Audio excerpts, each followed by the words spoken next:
meminta hadirin untuk bertanya gitu, dan ini melalui chat gitu, Prof. Ami, Prof. Irfan, Pak Arizal, dan Pak Ajis gitu ya. Dan ini sudah ada di catatan kami nih, ada 7 pertanyaan, tapi ada yang satu penanya, 2 pertanyaan, jadi dari 6 penanya gitu ya. Mungkin saya sampaikan pertanyaannya dan kemudian nanti saya akan meminta respon mulai dari Pak Prof. Irfan ya, seperti ya Prof. Irfan ya, Prof. Irfan, kemudian Prof. Ami dan Pak Ajis gitu ya. Ini ada sejumlah pertanyaan nih. Pertama dari Pak Andi Yusuf Katili. Beliau bertanya, apa urgensinya pemindahan ibu kota negara Republik Indonesia dari Jakarta ke Kalimantan, seperti itu. Nah, ini nanti mungkin Pak Arizal yang akan bisa merespon. Kemudian yang kedua dari Pak Erwin Sabariman. Jadi Pak Erwin Sabariman ini bertanya gitu ya, ada 3 pertanyaan malah gitu ya. Pertama, dari tema konstruksi tata kelola IKN menuju pemerintahan modern, apa kriteria dan indikator modernnya? Apakah konstruksi tersebut penggunaan tata kelola by system, online, dan seterusnya?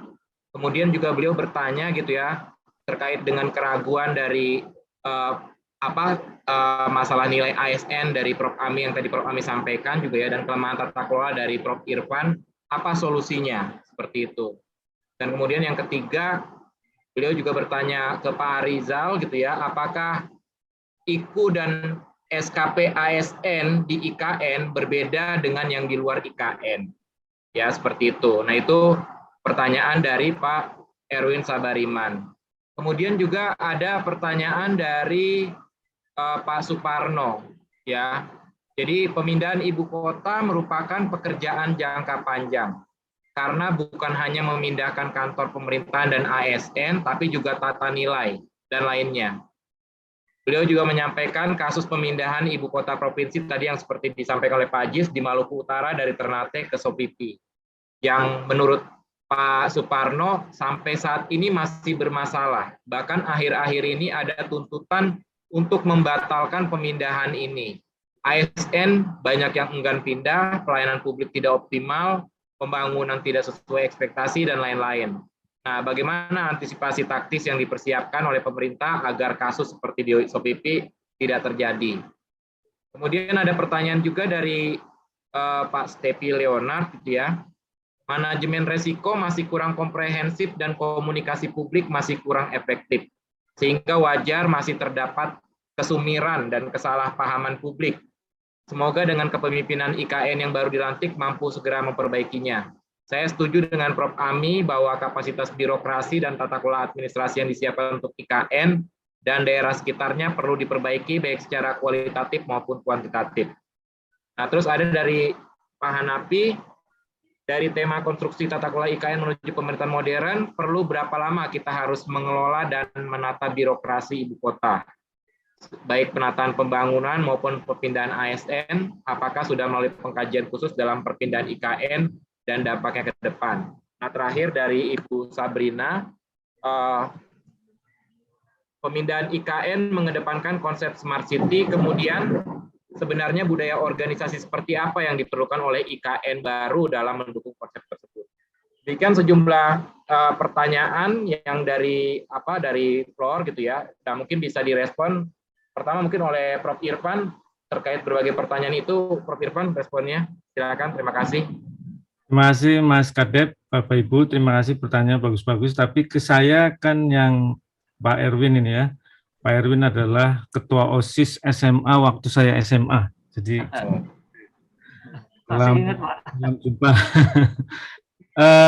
Ini saya tergelitik yang pertanyaan urgensi. Itu pertanyaan mendasar. Kalau masih draft undang-undang masih bisa didiskusikan. Ini memang yang paling luar biasa. Jadi kalau dicari di naskah akademik, itu terbantahkan semua, pemerataan terbantah. Ini nanti kalau pindah ibu kota, berapa kali ibu kota pindah kalau pemerataan. Terus semua itu terbantahkan. Yang tidak terbantahkan legasinya Pak Karno. Urgensi pemindahan itu karena Pak Karno pernah pesan mau pindah gitu. Terus diteruskan karena rezim sekarang adalah meneruskan PNI-nya Pak Karno, PD Perjuangan. Saya kira itu yang paling kuat. Jadi the founding fathers minta pindah. Nah, itu yang paling kuat. Yang lain-lain bisa, bahkan karena di suasana 4.0 nggak ada negara lain yang pindah di suasana industri 4.0. Lokasi nggak jadi masalah soalnya. Ini kalau diskusi urgensi masih dibuka, begitu pandangan saya. Jadi muspro itu pindah ibu kota itu, ya nggak perlu gitu. Nah, tapi kan sudah diketok Bapak Ibu, dan partai di DPR sudah sepakat dan Pak Jokowi juga sudah tanda tangan. Cuma ada persoalan yang bentrok dengan Undang-Undang Dasar, lolos, terbiarkanlah dalam bahasa saya. Nah, Pak Erwin nanya itu.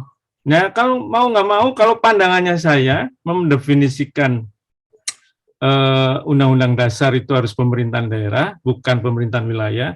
Tidak ada jengkal di Indonesia yang pakai pemerintahan wilayah, mesti diperbaiki. Nah, perbaikannya apa sambil jalan? Ya nanti kan mumpung ini judicial review.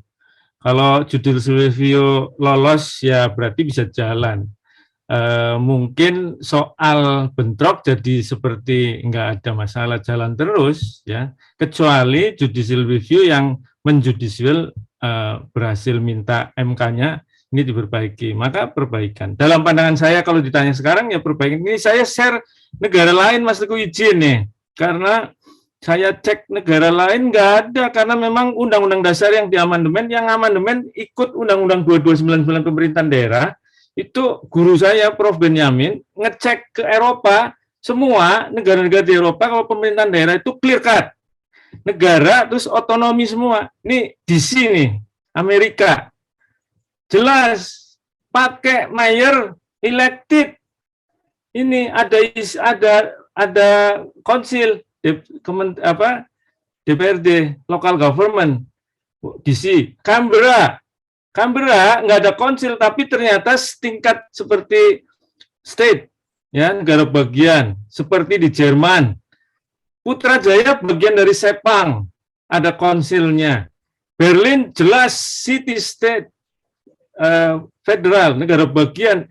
Berlin negara bagian, kota tapi negara bagian, coba.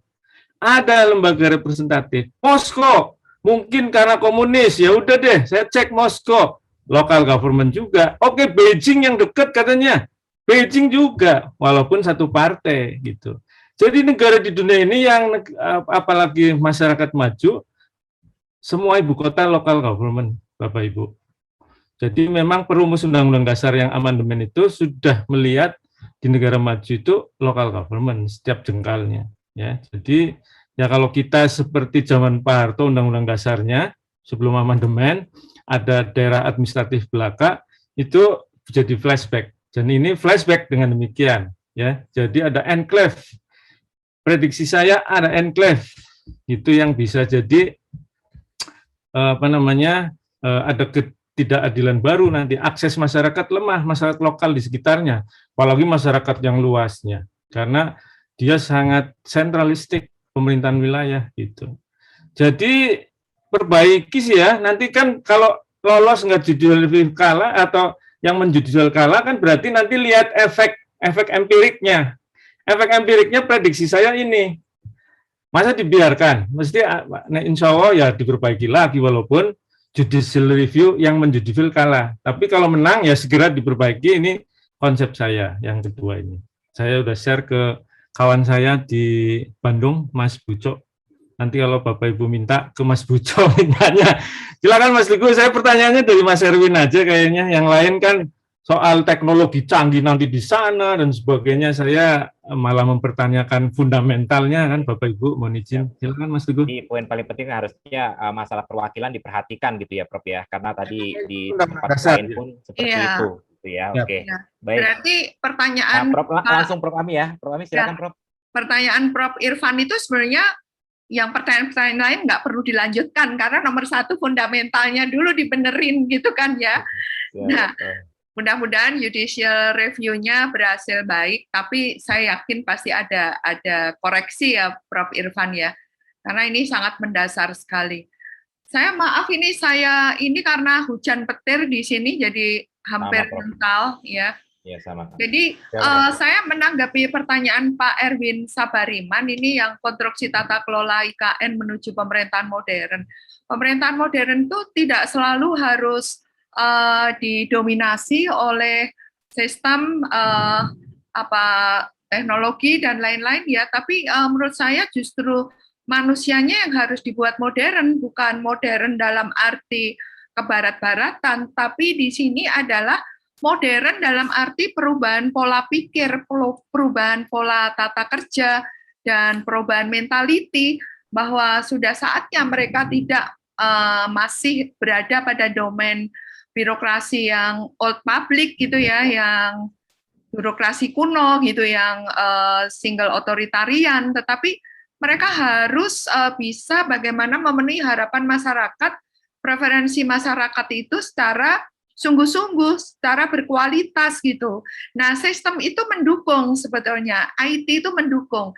Saya membaca beberapa konsep smart city, itu ada salah satu yang berani mengatakan bahwa smart city itu tidak cukup hanya didukung oleh teknologi, ya, Internet of Things dan lain-lain, digitally, tapi nggak ada gunanya kalau manusianya tidak smart juga, gitu loh. Jadi, nah manusia yang dimaksud di sini adalah baik pemberi layanan maupun masyarakat yang dilayani, dua-duanya harus gayung bersambut. Kalau PNS-nya kita siapin, ya masyarakatnya juga harus siap gitu. Nah ini apakah ini juga direncanakan sedemikian rupa gitu? Karena seolah-olah datangnya top down kan, dari Jakarta pindah ke sana, uyung-uyung, ini lah udah siap, digitalis segala macam, tapi di daerah sendiri itu bangunan sistem saja atau ada bangunan manusia yang bakal menikmati Smart City IKN ini. Demikian tanggapan saya untuk Pak Erwin. Baik. Yang lainnya Prof, itu aja berarti ya tanggapan Prof? Iya, saya belum baca lagi nih. Okay. Yang lain apa sih? Banyak tadi Prof, yang lain termasuk tadi si Prof. Mungkin berapa lama kali Mas Aziz? Berapa lama? Oh iya. Oh ini ada terkait keraguan nilai ASN. Betul ya. Prof Ami dan kelemahan tata kelola dari Prof Irfan. Kalau Prof Irfan udah jelas tadi jawabannya cuma satu. Ya. Pokoknya benahin dulu deh legalitasnya gitu ya, nggak ada lain gitu. Tapi kalau untuk saya dan Pak Aziz tuh banyak banget pertanyaannya seharusnya ini. Ya, keraguan ASN ini, ya tadi saya selalu mengatakan bahwa kalau bahasa latinnya metanoia ya, jadi perubahan mental. Pak Jokowi sendiri kan pernah mengatakan jargon waktu jadi presiden itu kan revolusi mental. Sampai sekarang kan revolusi mental itu nggak ada loh. Sejauh mana sekarang terjadi revolusi mental gitu ya. Saya selalu mengkaitkan hal itu gitu dengan perubahan birokrasi kita. Nah, jadi ini yang paling sulit saya rasa. Kalau tadi yang ditunjukkan Pak Arisa, mohon maaf tadi mungkin dari aspek hard sistemnya sudah dipersiapkan sedemikian rupa, namun saya belum melihat pelatihan apa sih, diklat apa sih yang mampu mengubah mentaliti seseorang. Apakah hanya kemampuan digital itu sudah bisa mengubah mentaliti seseorang? Nah, itu tidak mudah, tidak seperti membalikkan tangan gitu. Nah, ini tentunya nanti terkait dengan katakanlah peta ASN kita. Kita kan harus memetakan dari 4 juta ASN kita itu kira-kira mana yang usia sudah mendekati pensiun, ya, mana yang usia produktif dan mana yang usia milenial. Nah, seperti ketika Pak Jonan membenahi PT KAI, kan beliau berani sekali memberikan misalnya golden sick hand untuk yang udah pensiun. Lalu mengajukan yang di tengah-tengah, yang medium, tapi masih punya jangka kerja panjang. Lalu yang milenial dikatrol dan seterusnya. Tentu harus punya mapping seperti itu gitu. Jadi tidak otomatis 4 juta itu kemudian dikebiah-uyah itu bahasa Jawa itu apa sih? Jadi disamaratakan bahwa mereka bisa diperlakukan sama gitu. Nah ini mungkin tambahan dari saya. Terima kasih. Baik, mungkin karena waktu kita terbatas, mohon maaf Bapak Ibu ya, karena kalau di jadwal kita hanya sampai 15.25 gitu ya. Iya. 10 menitan lagi gitu. Mungkin lanjut ke Pak Ajis dulu gitu ya untuk merespon berbagai pertanyaan dari peserta. Pak Ajis, silakan. Oke, siap ya. Saya juga sebenarnya mengaminkan apa yang sudah disampaikan Prof Irfan sama Prof Ami, karena itu sebenarnya suara hati dari banyak orang ya. Tapi tadi pro kontra itu kan sebenarnya kan sudah selesai lah sebenarnya di situ ya dengan adanya undang-undang ini. Cuman permasalahannya seringkali kita juga muncul pro kontra ketika sudah selesai, muncul lagi pertanyaan, kenapa sih terlalu cepat gitu undang-undang ini gitu. Kita sendiri kan tidak banyak tahu ya. Mungkin para politisi dan mereka-mereka yang terlibat memang mungkin bisa jadi sudah merencanakan cukup lama. Bahkan konon katanya desainnya kan juga disiapkan oleh abangnya Mas Teguh ya, Pak Andrinov Saniago gitu kan ya. Itu kan sudah waktu yang sangat lama. Nah, kalau kita melihat ya kenapa ini terlalu cepat, kita ini merasa bahwa kecepatan yang tidak diketahui itu kan menunjukkan bahwa pelibatan masyarakat yang tidak seperti biasanya gitu kan ya. Artinya kita merasa bahwa kajiannya ini kurang inklusif dan kurang komprehensif dari banyak perspektif ya. Karena banyak pakar yang juga mempertanyakan meskipun juga pemerintah melibatkan pakar gitu kan ya. Nah, terus di sisi yang lain undang-undang ini kan sangat strategis gitu kan ya. Kenapa kok kesan terburu-buru itu juga muncul? Itu juga sudah selesai ya. Kenapa dikatakan strategis ya? Begini nih Ibu Bapak sekalian ya, kalau undang-undang ini nanti akan berhasil baik, bangunan ibu kota baru ini akan berhasil baik, maka akan mewarnai ratusan tahun ke depan, itu sudah pasti. Tapi juga resiko yang selanjutnya gitu. Namun kalau buruk, dia juga akan membebani rakyat ratusan tahun ke depan. Ini yang juga mesti menjadi sebuah catatan kita.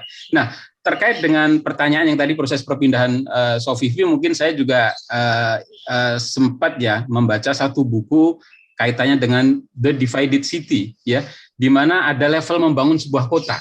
Ya, level membangun sebuah kota itu ada satu buku di situ dijelaskan bahwa ada 3 level digambarkannya. Level yang pertama itu membangun sebuah bagian kota yang eksklusif untuk yang bisa membayarnya. Itu adalah sesuatu gitu kan ya. Nah, ini di Indonesia punya banyak pengalaman nih. Ada misalnya Ciputra, ada Sinarmas, ada Sumarekon gitu kan ya. Hasilnya Prof. Ami tinggal di Sentul City, ada BSD gitu kan ya. Ini kan bisa bila dibuat itu bisa disebut dengan level satunya gitu kan ya.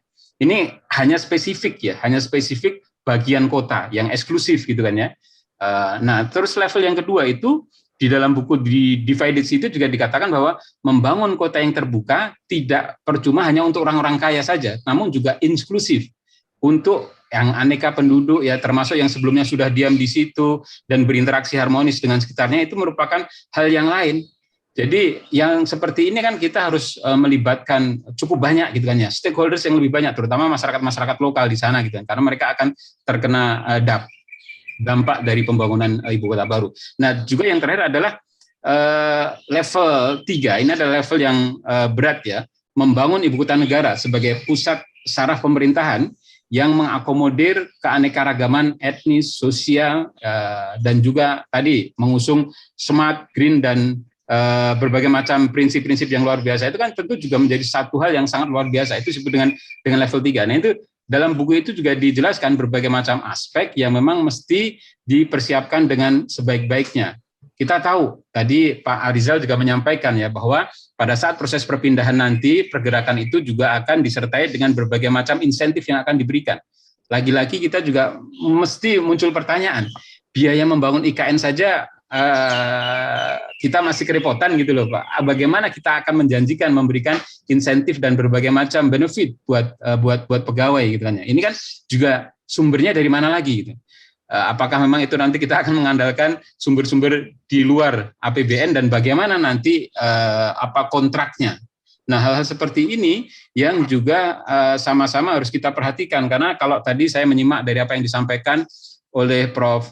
Ami ya, saat ini kan kita bisa mengembangkan dengan berbagai macam konsep digital governance, kurang lebih seperti itu ya, bahwa pandemi yang selama ini kita alami itu kan membuka wawasan kita bahwa kita banyak belajar nih melakukan pekerjaan di rumah, dan bahkan pemerintah pun juga kita lihat ya bahwa sidang-sidang kabinet pun juga sudah sering kali dilakukan secara daring, artinya kan tanpa proses pemindahan pun sebenarnya bisa.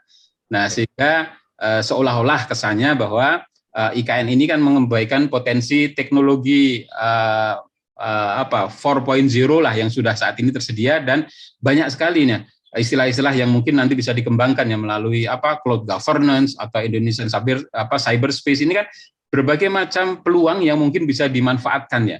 Artinya kalaupun nanti ternyata di sana yang pindah itu hanya para pembuat kebijakannya, saya juga sempat membaca ya apa yang juga sudah disampaikan oleh Kemenpan bahwa proses bertahap itu nanti yang berpindah ke sana adalah tidak semuanya gitu kan ya, tapi pihak-pihak atau kementerian yang memang kaitannya itu dengan aspek koordinasinya harus intens gitu kan ya, tidak terhubung langsung dengan pelayanan publik, pelayanan masyarakat, karena kita tahu bahwa meskipun ibu kota pindah, masyarakat kan tetap di Jawa ya, Jawanya itu masih dominan. Artinya jangan sampai pindah malah nanti membuat high cost nih. Kalau kita mengurus segala sesuatu malah mesti ke ibu kota. Nah, lagi-lagi itu nanti sebenarnya ibu kota itu digunakan untuk memfasilitasi siapa, artinya memudahkan dan meringankan siapa. Nah, itu mungkin beberapa catatan terakhir saya, Mas Teguh. Terima kasih. Itu kalau catatan terakhir dari Pak Ajis tampaknya keluar tuh ahli perkotaan ya, Prof. Irfan ya. Oke, seperti itu. Baik, ini ternyata di chat juga ada ini komentar ya, mungkin ini perlu kita undang dari Ibu Prahesti Pandawangi, Direktur Aparatur dari Bappenas gitu. Bu Prahesti, mungkin Bu bisa itu Bu unmute dan menanggapi juga Bu terkait tadi banyak ya pertanyaan juga terkait tadi yang masalah nilai, masalah kemudian keinginan untuk pindah gitu, seperti itu. Bu Prahesti, halo Bu, apa bisa itu Bu unmute? Masih adakah Bu Prahesti? Mas Nandi mungkin bisa dibantu Mas Nandi biar beliau bisa unmute.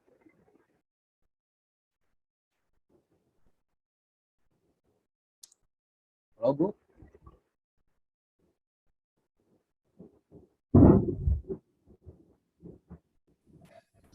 Ya, terima kasih Bapak. Saya maaf, saya masih ada yang saya kerjakan dulu sebentar tadi. Ya, silakan Bu tanggapannya Bu tadi karena banyak juga terkait dengan aparatur. Ya, terima kasih Pak. Tadi sebenarnya sudah banyak disampaikan oleh Pak Arizal karena memang kami dan Pak Arizal di Bappenas adalah satu tim Pak di Pokja pemindahan aparatur sipil negara bersama-sama dengan kawan-kawan yang lain. Jadi tadi Prof. Ami terima kasih banyak tadi tanggapannya. Memang banyak sekali Bapak Ibu yang memang harus kita siapkan Bu di ASN kita. Kami tidak memungkiri di balik semua ASN yang sebagian memang sudah baik gitu ya Bu, tapi juga masih sebagian juga yang masih perlu kita tingkatkan kapasitasnya. Jadi tadi juga sudah disampaikan bahwa pola kerja kita yang dalam beberapa tahun ini pasti berubah ya Pak ya, Bapak dan Ibu ya. Banyak sekali perubahan dan kita mulai juga terbiasa bagaimana caranya bekerja dengan menggunakan IT dan sebagainya. Di IKN harapan memang nanti menjadi satu kota yang cukup kompak Bapak dan Ibu, dan pola bekerja kita juga nantinya dengan memanfaatkan share office gitu ya. Jadi modelnya barangkali kalau saya pernah lihat cuma di Sejong sama di Bangkok Bapak dan Ibu. Jadi perkantoran pemerintahannya itu satu gedung itu bisa terdiri dari beberapa kementerian lembaga. Nah, dengan pola share office yang hampir sama barangkali ya, nanti kita juga menempatkan kantor-kantor pemerintahan tentunya, tapi pasti nanti akan memberikan perbedaan untuk kantor-kantor yang dua lembaga lainnya, lembaga tinggi lainnya ya, seperti misalnya di legislatif dan yudikatif pasti beda. Kalau disatuin belum tentu juga berkenan gitu ya. Jadi dan pemisahannya clear gitu. Nah, ini yang coba nanti dibangun Bapak dan Ibu dengan pemanfaatan SPBE yang memadai, dengan model bekerja yang diharapkan lebih fleksibel ya Bapak dan Ibu ya. Nanti kalau kita lihat dari gambar sementara mengenai gedung dan lain-lain dari teman-teman PUPR, memang ruang-ruang bertemu, ruang-ruang terbuka untuk pegawai-pegawai pemerintahan berinteraksi ini sangat memungkinkan untuk kita bekerja lebih kolaboratif. Jadi harapannya nanti kolaboratif governance-nya juga terwujud ya dengan cara bekerja, tentunya tidak hanya caranya, mindset-nya juga harus dirubah gitu ya. Mudah-mudahan dengan transformasi yang kita lakukan, yang di-lead juga dengan Kemenpan RB, ini semuanya memang masih ongoing progress Bapak dan Ibu yang sedang kita upayakan bersama-sama. Termasuk tadi yang kami berikan catatan bahwa misalnya peningkatan kapasitasnya gimana gitu ya. kami mulai misalnya dari diklat gitu ya. Diklat itu nantinya nggak lu lagi gitu ya Pak ya, yang dipanggil itu aja gitu di dalam satu lembaga pendidikan pelatihan. Sekali lagi pemanfaatan teknologi informasi juga nanti bisa memberikan kesempatan bagi semua ASN untuk mengakses ilmu pengetahuan dan lain sebagainya di tingkat teknis juga, sehingga kita bisa meningkatkan kapasitas yang ada. Ini termasuk juga yang tadi disampaikan oleh Pak Arizal, bahwa terkait dengan diklat ini akan dibuat semacam learning wallet, Pak. Jadi nanti terhitung juga kinerja. Jadi kalau kinerja pegawai ini baik gitu ya, nanti diberikan learning wallet di mana yang bersangkutan akan bisa mengakses berbagai ilmu pengetahuan yang diperlukan dalam pelaksanaan tugas dan fungsinya. Nah, ini yang mudah-mudahan ini juga nanti imbang dengan pengembangan manajemen kinerja kita, Pak. Jadi kalau memang berkinerja dengan baik juga bisa mendapatkan reward seperti ini. Ini beberapa poin-poin yang memang sudah kita coba lakukan, termasuk di Bappenas juga merencanakan bersama-sama dengan kawan-kawan di Kementerian Lembaga, terutama di paguyuban PAN ini ya Pak ya, Bapak dan Ibu ya, supaya juga proses transformasi manajemen ASN yang memang sudah di-lead oleh Kementerian PAN RB juga bisa berhasil dengan baik dan optimal. Mungkin itu catatan kami, Bapak, Ibu. Terima kasih. Oke, baik. Terima kasih Bu Prasti atas insight-nya. Yang jadi poinnya kan masih ongoing semua ya Bu, dan ada diupayakan untuk ada peningkatan dibanding saat ini. Oke, mungkin terakhir nih karena waktu, Pak Arizal mungkin bisa respon singkat Pak dari berbagai pertanyaan tadi sebelum kemudian kita akhiri acara ini. Silakan Pak Arizal.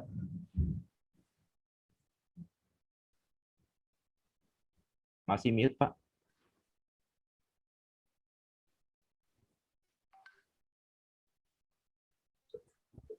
Tadi ada pertanyaan yang masih belum terjawab kaitannya dengan IKU, dengan SKP ya. Ya namanya ASN sama Pak, SKP-nya tetap berlakukan karena rujukannya sama kan, Permenpan 6 yang terakhir. Jadi sama aja Pak ya. Jadi yang mau di luar EKN nanti maupun yang di dalam. Saya hanya aja Pak, closing statement aja Pak ya.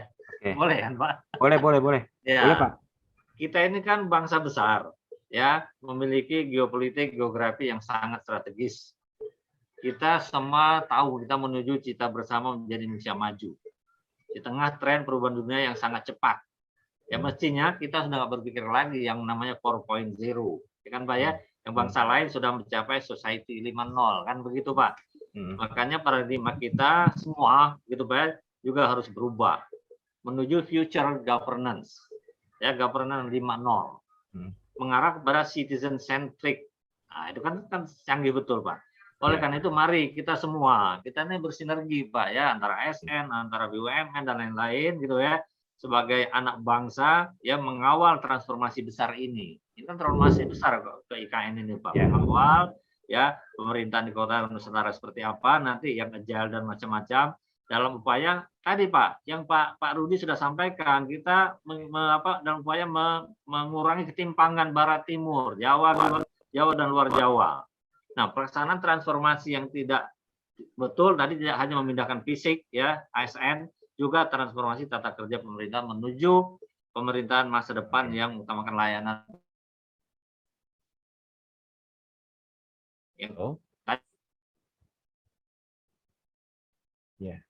Halo Pak Arizal. Nampaknya ya, baik. Makasih Pak Arizal. Nampaknya ada gangguan ya dari Pak Arizal. Oke, closing statement-nya poinnya bagaimana bersinergi dan mengawal untuk yang lebih baik gitu ya, pemerintahan yang lebih baik dan melayani seperti itu. Dari Prof Irfan, closing statement-nya Prof.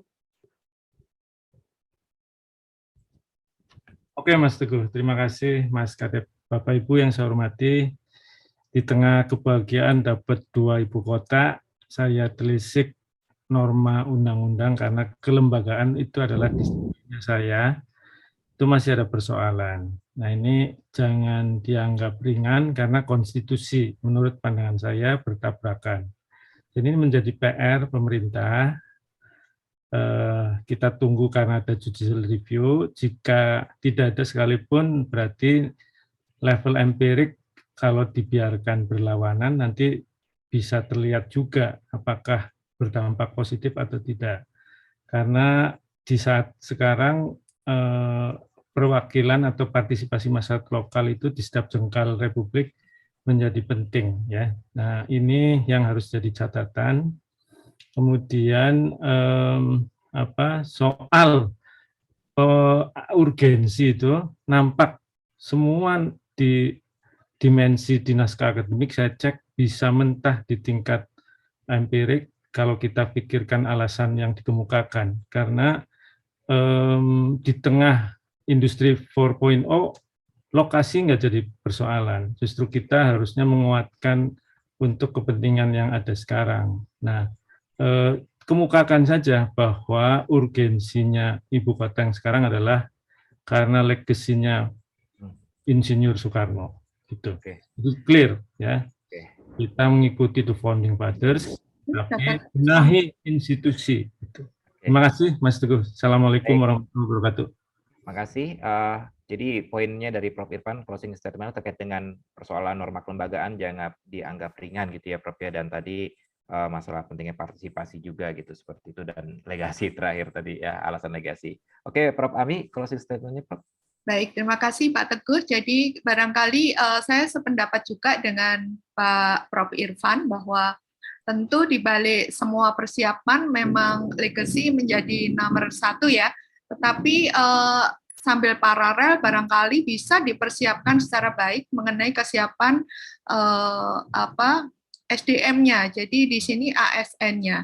Jadi bukan hanya kalau infrastruktur saya yakin ahlinya banyak dan sudah di sana sudah cukup bagus gitu ya. Tetapi bagaimanapun SDM atau orang itu akan menjadi kendali utama di sana, dan ini nggak boleh ada konflik nilai di antara ASN itu sendiri dan ASN lokal gitu, sehingga ini memang harus dipersiapkan dari sekarang. Dan itu tidak mudah, artinya bahwa bukan hanya diklat-diklat dalam hal penguasaan digital, tetapi juga diklat-diklat mengubah mentalitas, cara kerja, pola kerja, dan seterusnya. Dan itu menjadi penting menurut saya. Terima kasih. Baik, terima kasih Prof. Ami. Statement dari Prof. Ami adalah legasi penting, tapi penyiapan gitu secara baik SDM sangat penting sehingga tidak terjadi konflik nilai melalui tadi berbagai diklat yang tentu saja secara sistematis gitu ya, Prof. ya. Oke, terakhir dari Pak Ajis, closing statement-nya, Pak. Terima kasih, Mas Teguh ya. Jadi dari semuanya, membangun IKN adalah membangun peradaban. Dan yang akan mengisi dan mewarnai peradaban adalah manusianya. ASN sebagai bagian yang akan mengisi IKN sebagai sosok yang memang harus benar-benar diperlakukan dan ditempatkan dengan sebaik-baiknya untuk mengisi peradaban itu. Saat ini kita seringkali dihadapkan dengan berbagai macam perkembangan teknologi yang memungkinkan ya bekerja secara flexible working gitu kan ya, dengan menerapkan berbagai macam Internet of Things untuk dalam membantu pelayanan pemerintah.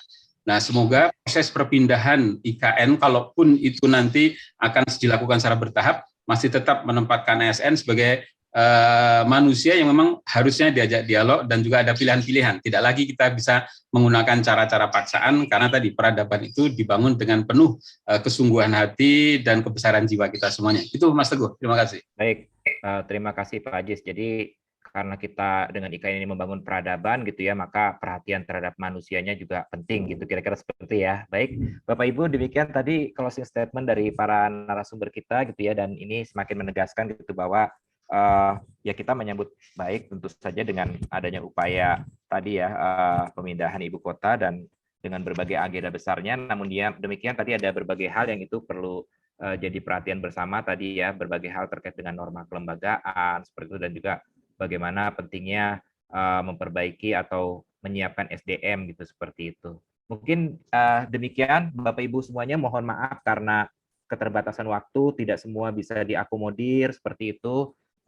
Dan tapi semoga apa yang kita bisa bahas tadi seperti tadi Pak Arizal sampaikan nanti tidak hanya berhenti di sini gitu ya Pak ya, nanti kita berlanjut juga, mungkin nanti kami akan sampaikan juga hasilnya ke teman-teman di Bappenas dan juga di Kemenpan RB ya Pak, dan mungkin ke depan juga kita bisa berkolaborasi untuk bisa mensupport dalam rangka memperbaiki berbagai hal yang tadi kita bahas. Demikian, terima kasih atas kehadiran Bapak Ibu narasumber, Pak Arizal, tadi Pak Rudi yang udah duluan, Prof. Irfan, Prof. Ami, Pak Dr. Ajis, gitu ya, dan juga Bapak Ibu semua peserta, termasuk ada dari Ibu Prahesti dan lain-lainnya. Saya ucapkan terima kasih banyak, sehat-sehat selalu untuk Bapak Amin. Ibu semua. Saya akhiri untuk sesi sesi talkshow ini dan saya kembalikan ke MC. Terima kasih. Assalamualaikum warahmatullahi wabarakatuh. Selamat sore. Waalaikumsalam warahmatullahi wabarakatuh.